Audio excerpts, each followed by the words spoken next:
Fortnite is a game that first entered development all the way back in 2011 and is subject to frequent changes. The game is, in some capacity, considered to be unfinished and has led to many changes in Fortnite's design, its philosophy, and so much more. Hi, I'm Darrian Mack with the Leaderboard, and today we're going to dive into the daunting task of looking into the differences between Fortnite's past, present, and future in then versus now Fortnite. Don't forget to subscribe and click that bell icon to become part of our notification squad.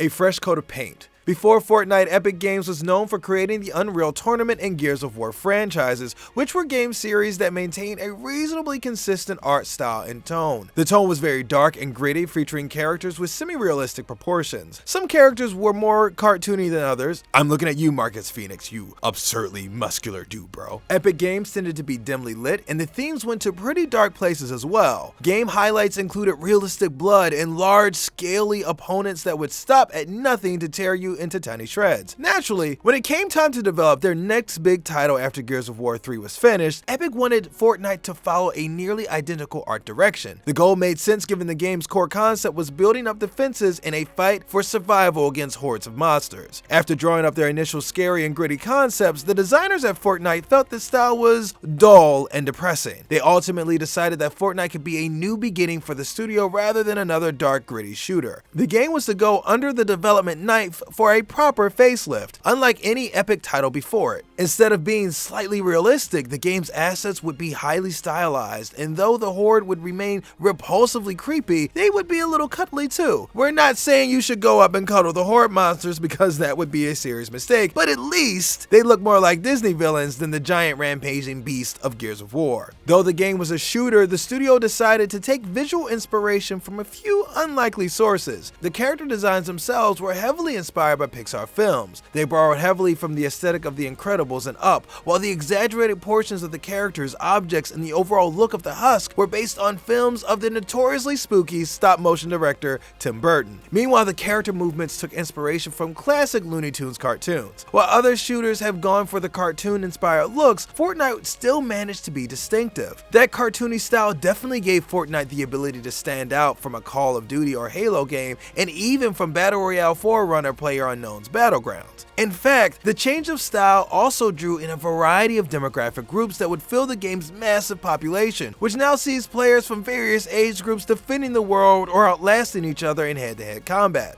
Fortnite is as popular among the elementary and middle school crowd as it is for their parents. Happy little accidents. Fortnite was first announced during the Spike Video Game Awards in 2011. However, the teaser was released just 3 weeks after Epic had decided to work on the game. Fans were pretty upset to learn how long they had to wait for the game to come out, and Fortnite fell out of the public eye shortly thereafter. It didn't really pick up any steam again until the game's release date was announced last year. In the many years since the initial announcement, the game was originally designed to be a glorified expansion and successor of the super successful Horde mode found in Gears of War 2 and Gears of War 3. Epic Games described the project as the beautiful love child of Left 4 Dead and Minecraft. Fortnite existed as a cooperative player versus environment PvE game in which 4 players would take on various missions on a massive procedurally generated map. These missions would typically involve the players working together to build fortifications to defend key points on the map and protect friendly NPCs from the relentless husk. These monsters came in a variety of different classes, each possessing different abilities that played a specific role that would contribute to the destruction of the survivors and their fortifications in challenging ways. The multiplayer mission mode also had quite a bit of lore driving along with an emphasis on an overarching narrative, though not quite as heavy a story as Fallout or Gears of War. The story was basically fluff to give the missions a bit more context, thus making them more immersive. The story revolved around a near extinction level event that consumed 98% of the planet's human population. The skies have become covered by dense storm clouds that continuously dropped hordes of husk, which seek to finish the job of rendering the human race as nothing more than a bad memory. It is up to the last human survivors of this planet to band together and construct storm shields around the planet in an initiative to render the threat extinct and revert the Earth to what it once was. early Fortnite concepts were far more survival horror and tower defense than they were multiplayer shooter. Players would scavenge for supplies, build bases, and survive on a large map in groups or solo. So if you're feeling some Terraria vibes, you are spot on. Epic was taking inspiration from Terraria as well in the early days of Fortnite. However, the game development team decided to hang a pretty sharp left turn and drive off into the untested waters of the Battle Royale mode in something of an accident. In fact, the Battle Royale mode was developed in just 2 months.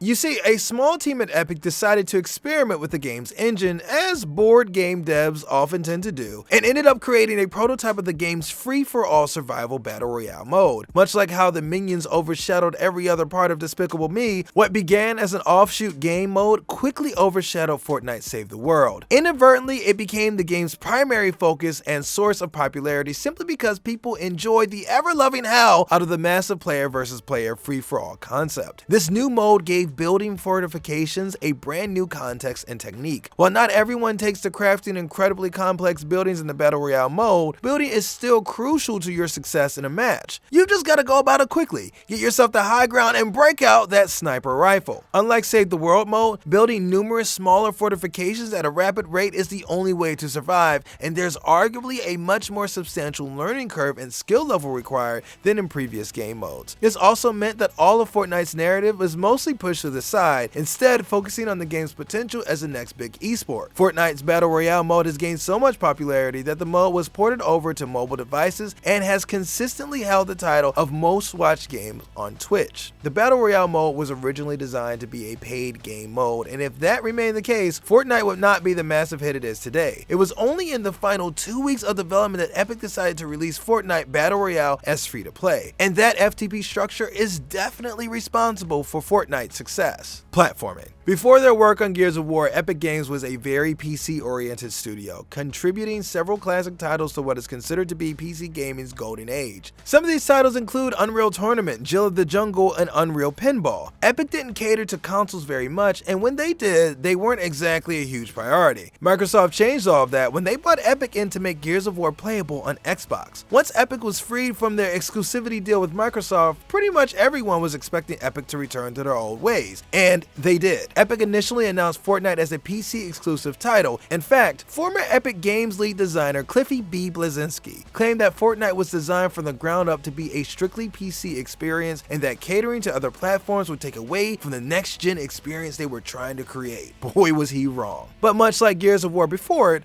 Fortnite would eventually find its way onto consoles, with Battle Royale making its way onto not just Xbox One, but PlayStation 4 as well. This advantage meant Fortnite had a big leg up on its main competitor, PlayerUnknown's Battleground, which announced an exclusivity deal with Microsoft at E3 2017. However, Epic didn't stop with consoles. They've even decided to port Fortnite onto Apple's Mac, and they created a mobile version for both iOS and a soon-to-be-released version for Android. The multi-platform aspect of Fortnite went much further than merely catering to players on specific machines. Epic incorporated the ability for players of all platforms to play in the same match together, albeit in a limited capacity. While the crossplay doesn't work for Battle Royale solo mode, it does work for squad-based game types. How exactly does a player on Steam go head-to-head with somebody on Xbox Live? All the platforms are linked via the player's Epic Games account, which can be attached to XBL, PSN, Steam, Apple ID to glue the platforms together and create a genuinely surreal yet satisfying experience. The game still doesn't have proper PlayStation Xbox crossplay, and according to both Microsoft and Epic Games, it's Sony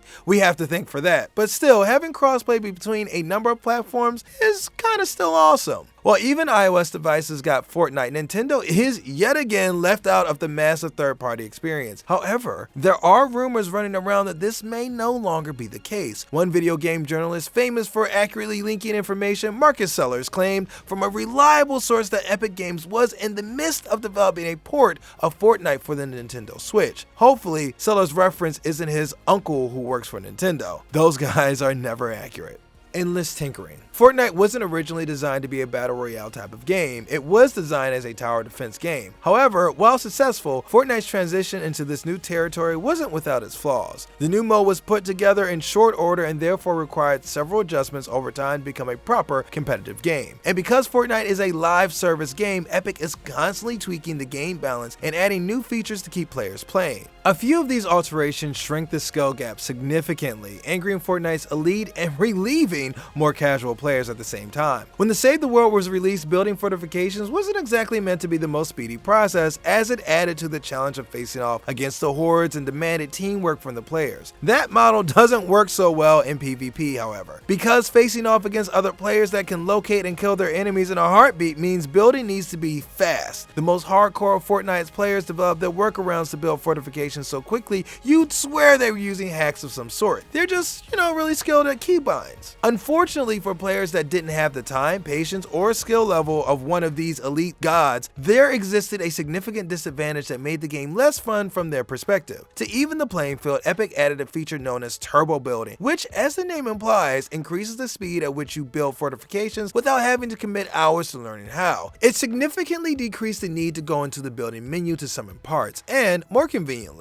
allowed for less button mashing because turbo building allows you to build by holding down the primary fire button. The function allowed players to construct large stairways and shield walls within fractions of a second as opposed to minutes. Another added feature that aided casual players in their pursuit of sweet victory royale was the option to toggle the ability to auto-change materials. In other words, if you run out of wood, you won't be left hanging until you open the building menu and manually change to either brick or metal. Instead, your flow of building will go uninterrupted and allow you to swap materials without having to think about it, as the game will trade you. The shift in the rapid building also affected how players were allowed to build. In earlier versions of the game, you could quickly build over small objects like bushes and furniture, which would become destroyed the instant you build over them. Unfortunately, your building experience remains hindered by trees, vehicles, and boulders. With later updates accommodating the change in building speed, players were granted the ability to build through these more massive objects, meaning they could pretty much build anywhere at any time. Aside from altering mechanics, Fortnite's frequent updates adjust everything and anything from the game's servers to weapon balancing. They even added more features to the sandbox, like weapons such as guided missile launchers, new areas to the Battle Royale map like tilted towers, and alterations to game modes. Epic doles out these updates so frequently that if we listed them all, this would be the longest Then vs. Now the Leaderboard has ever produced. It also wouldn't end, ever. It appears that so long as Fortnite maintains a healthy player base, the updates will have no end in sight, meaning the game will continue to grow and evolve until the sun stops burning and the universe shuts down development. Once again, I'm Darrian P. Mack, and thanks for watching Then vs. Now Fortnite.